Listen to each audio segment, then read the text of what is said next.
قرآن کہ ان اللہ اشترى من المؤمنین انفسهم واموالهم توجہ بان لهم الجنہ کہ بے شک اللہ نے مومنوں سے سودا کر لیا ہے، مومنوں سے ان کی جان کو خرید لیا ہے، توجہ، اور ان کے مال کو خرید لیا ہے۔ عزیزان، جب کوئی شے بیچی جا چکی ہو نا، چاہے وہ جان ہو یا مال ہو، پھر بیچنے والے کو اس پر حق نہیں رہتا ہے۔ یعنی اپنی جان بھی بیچ چکا ہے، یا اللہ اب یہ جان تیری ہے، یہ مال میرا نہیں ہے، تیرا ہے۔ قیمت لگ چکی ہے، قیمت کیا لگی ہے؟ بولیے گا، جنت قیمت لگی ہے۔ کس کی قیمت لگی ہے؟ مومن کی جان کی، مومن کے مال کی۔ اب اس پر اختیار تیرا نہیں ہے، اختیار اس کا ہے۔ آپ ذرا یہ سوچو، جس مومن کو اپنے نفس پر اختیار حاصل نہیں ہے، وہ کسی اور کو اختیار کیسے دے سکتا ہے؟ جس کو توجہ، میرا نفس اللہ کا ہو گیا، اگر میں مومن ہوں، میرا مال اللہ کا ہو گیا، اب اس پر حکومت اللہ کی ہوگی، میری نہیں ہے۔ میں نے تو حق کے حکومت بیچ دیا۔ اسی وقت ہی بیچ دیا جب میں نے یہ اقرار کر دیا، لا الہ الا اللہ کا مطلب یہ ہے کہ اب یہ نفس بھی اللہ کا ہے، یہ مال بھی اللہ کا ہے، اس پر اختیار بھی اللہ کا ہے۔ جب میں سب کچھ دے گیا، پھر مجھے کیا حق حاصل ہے کہ میں جسے چاہوں اپنا مولا بنا لوں؟ مجھے بنانے کا حق نہیں رہا نا، جب میں بک چکا ہوں۔ اگر سودا کرنے کے بعد کوئی بندہ پھر ڈنڈی مارے مال میں، تو وہ پھر منافقت کر رہا ہے، وہ چوری کر رہا ہے، وہ غاصب ہے۔ اس لیے اللہ نے کہا، بسم اللہ، میں نہیں زمانہ ہے در سے پوچھتا ہے، وہ کیسے کر سکے گا مرسل کی جانشینی جو جوڑے عوامی مسئلہ دختر سے پوچھتا ہے۔ انہوں نے بھی بتایا، لیکن مومن کی شان یہ ہے، مومن نہ اپنی ذات پر حق رکھتا ہے، نہ کسی اور کو یہ حق دے سکتا ہے۔ ارے بھائی، جو چیز میرے پاس ہے ہی نہیں ہے، جس چیز کا میں خود مالک نہیں ہوں، وہ بے ایمان ہے۔ جو بناتا ہے، مومن وہ نہیں ہے۔ اس لیے کہ مومن کو اللہ سے معاملہ کر چکا ہے، اور اعلان خدا نے کر دیا، توجہ، وَرَبُّكَ يَخْلُقُ مَا يَشَاءُ۔ بس عزیزان، تھوڑی سی توجہ چاہیے مجھے آپ کی۔ اللہ نے کیا کہا؟ وَرَبُّكَ يَخْلُقُ مَا يَشَاءُ وَيَخْتَارُ مَا كَانَ لَهُمُ الْخِيَرَةُ۔ تمہارا رب جسے چاہتا ہے خلق کرتا ہے، جسے چاہتا ہے منتخب کرتا ہے۔ عزیزان، اللہ یہ بتا رہا ہے، اللہ جس طرح تمہیں میری خلقت میں شرک کرنے کا حق حاصل نہیں ہے، اسی طرح میرے انتخاب میں بھی کوئی شرک نہ کرے۔ وَرَبُّكَ يَخْلُقُ مَا يَشَاءُ وَيَخْتَارُ مَا كَانَ لَهُمُ الْخِيَرَةُ۔ تمہارا رب جسے چاہتا ہے پیدا کرتا ہے، جسے چاہتا ہے منتخب کرتا ہے۔ آیت کا اگلا جملہ بھی سن لو، مَا كَانَ لَهُمُ الْخِيَرَةُ سُبْحَانَ اللَّهِ وَتَعَالَىٰ عَمَّا يُشْرِكُونَ۔ کسی کو بھی یہ حق حاصل نہیں ہے کہ وہ کسی کو انتخاب کرے، کسی کو اختیار کرے۔ جو یہ کرتے ہیں، مَا كَانَ لَهُمُ الْخِيَرَةُ سُبْحَانَ اللَّهِ وَتَعَالَىٰ، اللہ پاک ہے، بلند ہے،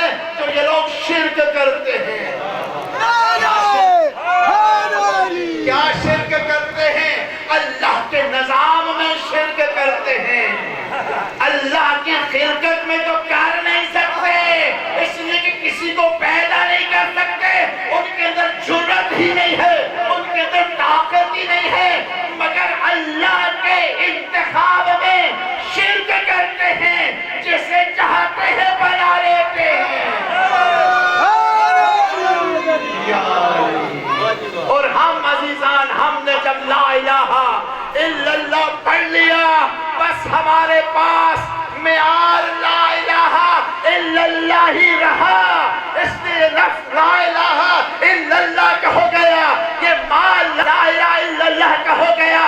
اب میری جان پہ اللہ کی مرضی چلے گی، میرے مال پہ اللہ کی مرضی چلے گی، اور میرے پاس معیار کیا ہے؟ معیار لا الہ الا اللہ ہے۔ جسے لا الہ الا اللہ نبی بنائے گا اسے میں نبی مانوں گا۔ معیار یاد رکھیے گا، معیار لا الہ الا اللہ نے جس کو نبی بنایا، مومن نے اس کو نبی مانا۔ لا الہ الا اللہ نے جس کو ولی بنایا، مومن نے اس کو ولی مانا۔ لا الہ الا اللہ نے جس کو خلیفہ بنایا، مومن نے اس کو اللہ کا خلیفہ مانا۔ اور لا الہ الا اللہ نے جسے کچھ نہیں بنایا، مومن نے اسے کچھ نہیں مانا۔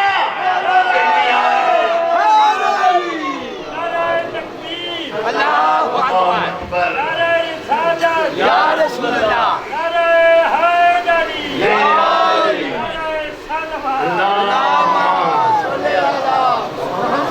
اس لیے کہ ان اللہ اشترى من المؤمنین انفسهم واموالهم بان لهم الجنہ۔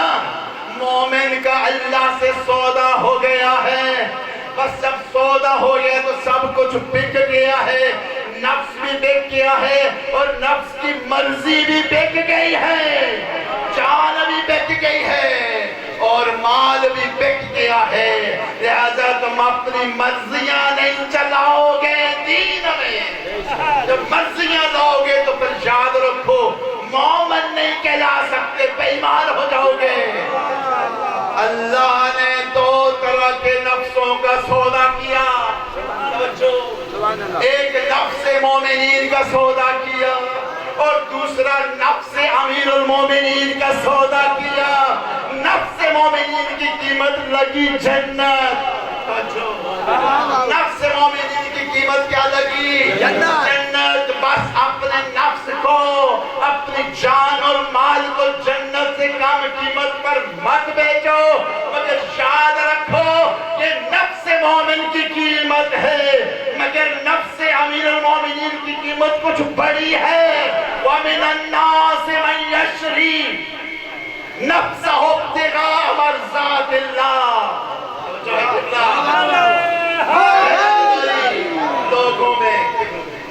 لوگوں میں ایک ایسا بھی ہے جو اپنا نفس بیچتا ہے، اللہ کی مرضی خرید لیتا ہے۔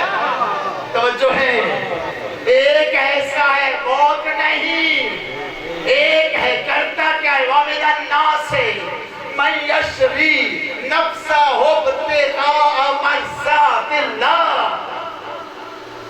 اللہ کی مرضیاں حاصل کرنے کے لیے اپنا نفس بیچتا ہے۔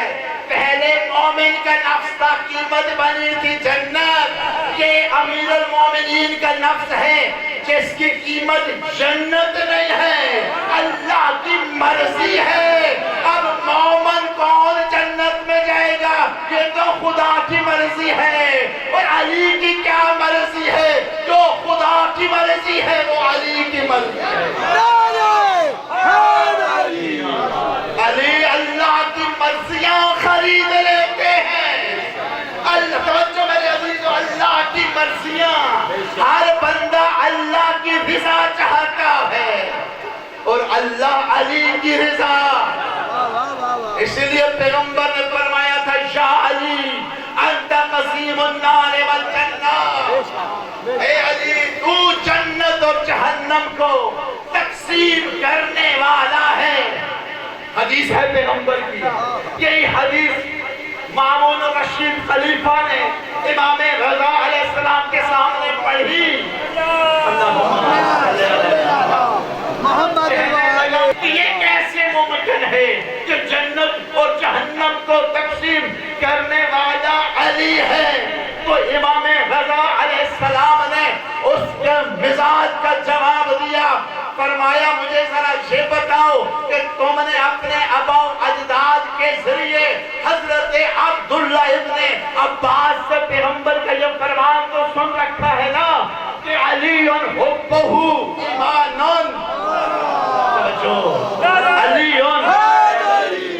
علی حبہ ایمان و بغضہ کفر، علی کی محبت ایمان ہے، علی کا بغض کفر ہے، تو مولا نے کہا پھر کر دینا علی میں جنت اور جہنم تقسیم، جو مومن ہوگا وہ جنت میں جائے گا، جو مومن ہوگا وہ جنت میں جائے گا، اور جو منافق ہوگا وہ کافر ہوگا۔ علی کی محبت ایمان ہے اور علی کا بغض کفر ہے۔ صلوات پڑھنے پر محمد صلی علی محمد وآلہ۔ عزیزو، اس موضوع کو میں نے منتخب کیا تو معاملہ ہوا اللہ اور مومنین کے درمیان۔ ریلیکس ہو کے آپ سے بات کروں، ایک چھوٹی سی مثال دیتا ہوں۔ شہر کے اندر ایک آپ بہت بڑی کمپنی خرید لیتے ہیں، ٹھیک ہے جی، کمپنی خریدتے ہیں، اس کمپنی کے اندر بہت سارے ملازمین بھی ہیں، بہت ساری پراپرٹیز پائی جاتی ہیں، تو جو ہے نا اب ایک کمپنی بیچنے والا ہوگا، ایک خریدنے والا ہوگا، دو، اور ایک ضامن ہوگا، جو ایک بیچنے والا ایک خریدنے والا، بیچ میں ضروری ہے کہ ایک ضامن ہو اور دوسرا ایک ان کے درمیان تحریر ہوگی، ایگریمنٹ ہوگا۔ کتنی چیزیں ہوگی؟ خریدنے والا ایک، بیچنے والا دو، ضامن، ایگریمنٹ، اور دو گواہ بھی ہوں گے۔ یہ 5 رکن ہونا ضروری ہے کسی بھی معاملے کے لیے۔ یہ 5 تن کے نام کے جو 5 رکن ہوتے ہیں، اب آئینہ دیکھیں، خریدنے والا ہے اللہ، خریدار ہے اللہ، بیچنے والے ہیں مومن، اور بیچ میں ایک ایگریمنٹ ہوتا ہے، ایگریمنٹ کا نام اسلام ہے، اور ایک ضامن ہوتا ہے جس کو اسلام کی اصطلاح میں، شریعت اسلام میں ولی کہتے ہیں۔ تو ایگریمنٹ کا ضامن جو ہوتا ہے وہ اس بات کا نگران ہوتا ہے کہ معاملہ جس ایگریمنٹ پر ہو رہا ہے اس پر عمل ہوگا، عمل ہوگا، اور اس معاملے کے لیے 2 گواہوں کا ہونا بھی ضروری ہے۔ اللہ نے مومن سے جان بھی خرید کر لی، مال بھی خرید کر لیا، پیغمبر اکرم بنے ضامن، اللہ کا رسول بنا ضامن، اور یہ جو جان اور مال اللہ نے خرید کر لیا، مومن کو کچھ ٹائم کے لیے اس کا کسٹوڈین بنا دیا۔ کمپنی کا مالک اب وہ نہیں رہا، بیچنے والا اللہ ہے۔ جیسے میں آپ سے کوئی چیز خرید کر آپ کے حوالے کر دوں، اس کو استعمال کرو، ٹرم اینڈ کنڈیشن بتا دوں، اس حدود کے اندر رہ کے کرنا ہے، اور ضامن نگرانی کرے گا، نگران ہوگا، اس کو تو نہیں عرض کر، تھوڑا سے ثبوت کو میں سمجھے گا۔ اب ہوا یہ کہ اللہ نے مال خرید کر لیا، مومن کو واپس امانت کے طور پہ حق کے تصرف دیا، مگر آزاد نہ چھوڑا۔ وہ جس نے سودا کروایا تھا، یعنی اللہ کے رسول نے اس کو مومن پر بنایا ولی، رسول ہے تو اب تو ولی بھی ہے، تو نے معاملہ کروایا ہے، اب تو ضامن رہے گا، دیکھتا رہے گا، اور بیچ میں قبلہ جان اور مال کے لیے ایک پورا ایگریمنٹ تحریر ہو گیا، پورا قانون اور ضابطہ بن گیا۔ اس قانون اور ضابطے کا نام اسلام ہے، شریعت ہے، اور اس ایگریمنٹ کے اوپر 2 گواہ مقرر ہوتے ہیں۔ وَيَقُولُ الَّذِينَ كَفَرُوا لَسْتَ مُرْسَلًا، توجہ، بہت جلدی نکل رہا ہوں، انشاءاللہ پیغام پہنچ رہا ہے۔ وَيَقُولُ الَّذِينَ كَفَرُوا لَسْتَ مُرْسَلًا، اے میرا حبیب، کافر کہتے ہیں تو رسول نہیں ہے، کہتے ہیں اور کہتے رہیں گے، کہتے بھی ہیں، مظاہرے کا صیغہ قبلہ کہتے ہیں اور قیامت تک کہتے رہیں گے لست مرسلا، تو رسول نہیں ہے، تو قل کفی باللہ شہیدا بینی و بینکم، ان کو کہو تمہارے اور میرے درمیان دو گواہ ہیں، ایک اللہ ہے، شہیدا بینی و بینکم، کافی ہے شہادت کے لیے اللہ، ومن عنده علم الکتاب، ایک وہ کہ جو علم کتاب رکھتا ہے، یہ دو گواہ، یہ دو گواہ، شارٹ میں جا رہا ہوں، بہت جلدی سے جا رہا ہوں، ایگریمنٹ سمجھ میں آ گیا، سامان سمجھ میں آ گیا، بیچنے والا سمجھ میں آ گیا، خریدنے والا سمجھ میں آ گیا، اب ایگریمنٹ بھی سمجھ میں آ گیا کہ اسلام ہے، گواہوں کو سمجھو، ایک قرآن ہے، دوسرا وہ ہے جو الکتاب کا علم رکھتا ہے، یا رسول اللہ کیا ایگریمنٹ قیامت تک جائے گا؟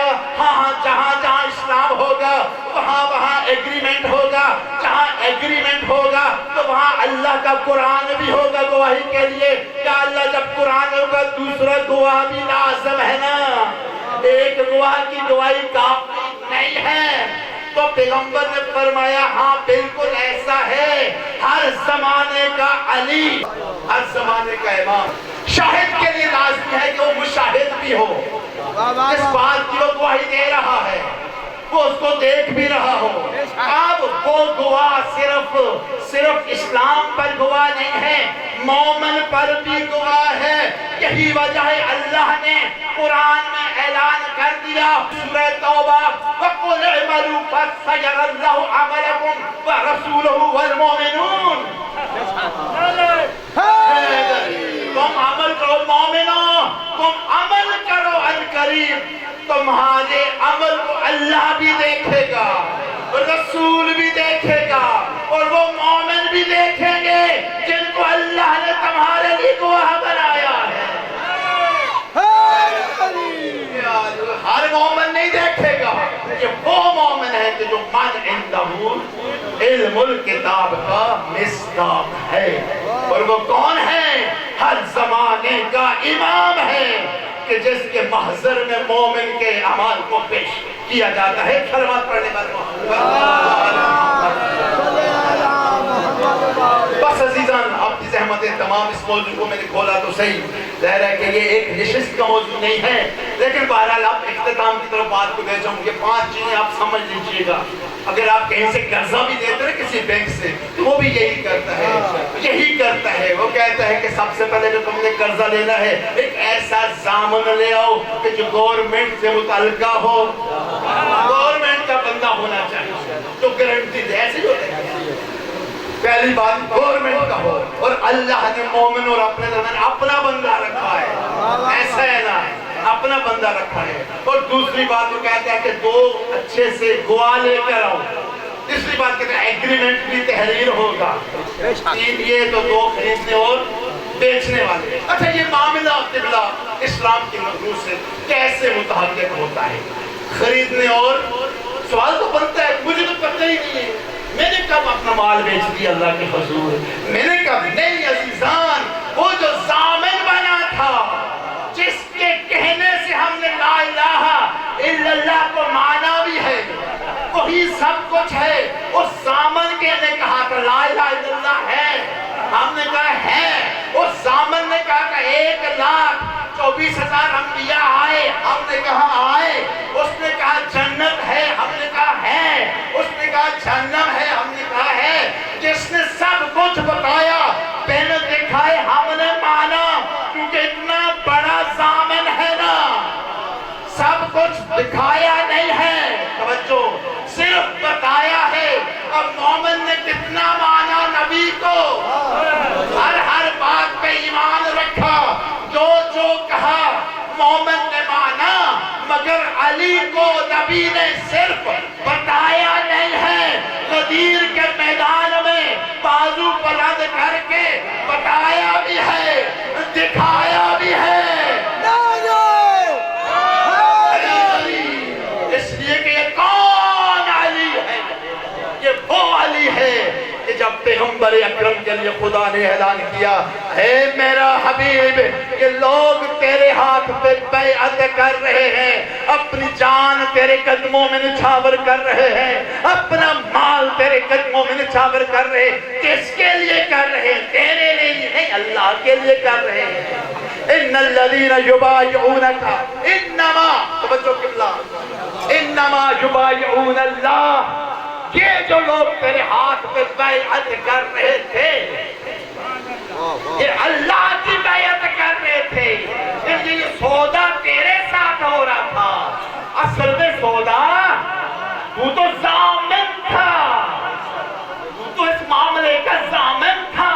ان الذین یبایعونک، یاد رکھنا، انما یبایعون اللہ، اے میرا حبیب تیری بیعت اصل میں اللہ کی بیعت ہے۔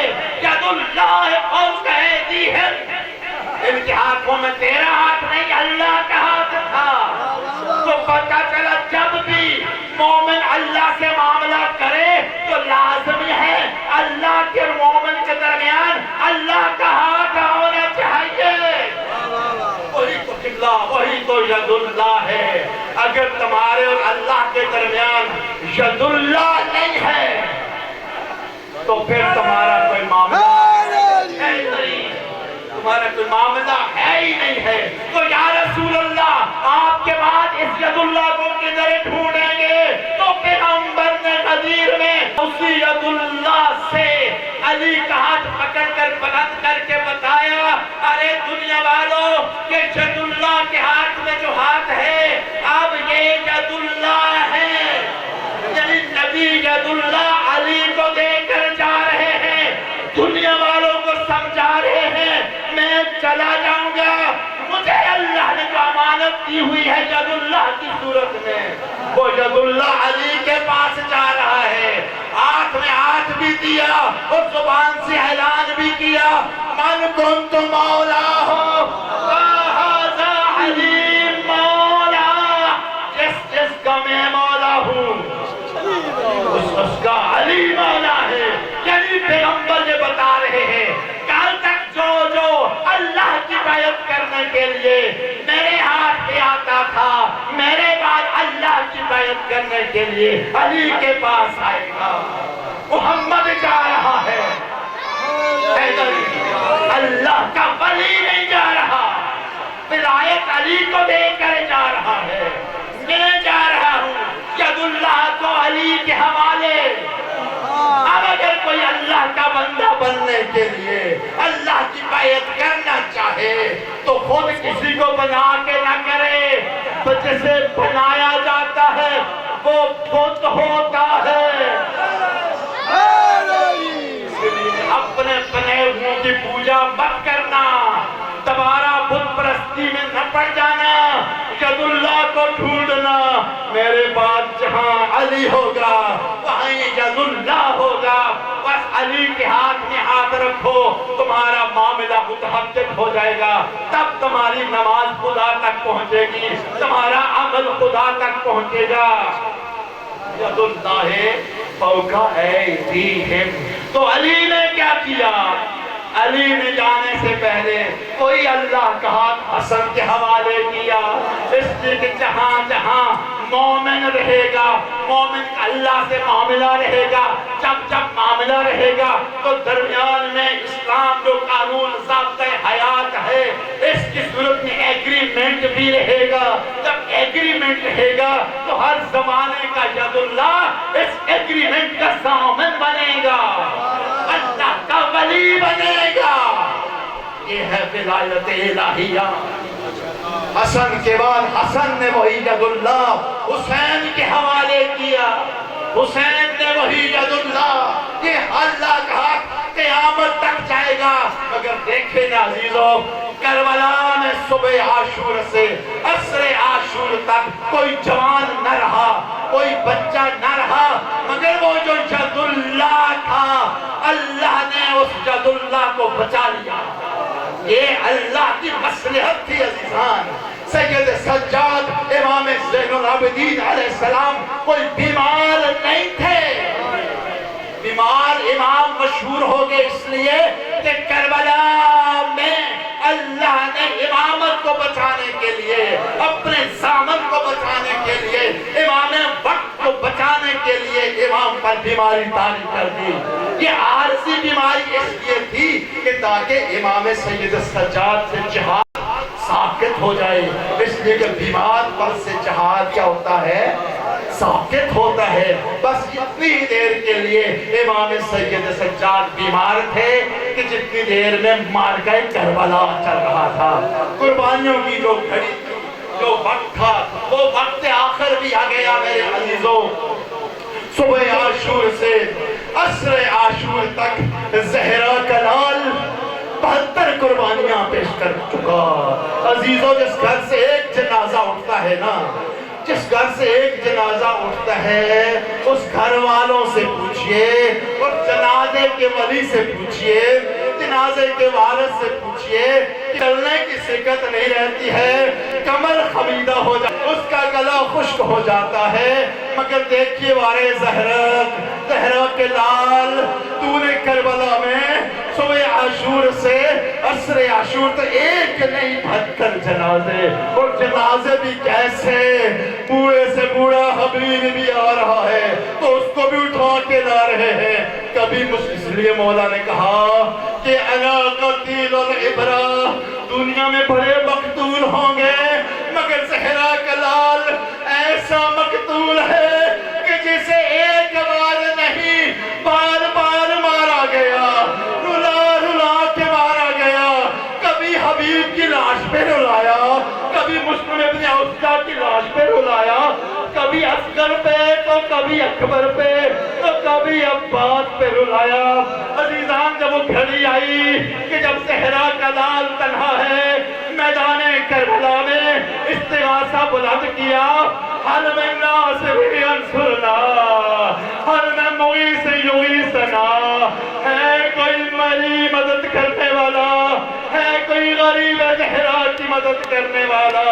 عزیزوں، جب اس صدائے استغاثہ کا بلند ہونا تھا، کسی کان پہ اس کا اثر نہ پڑا، اثر پڑا تو دو نفسوں پہ پڑا۔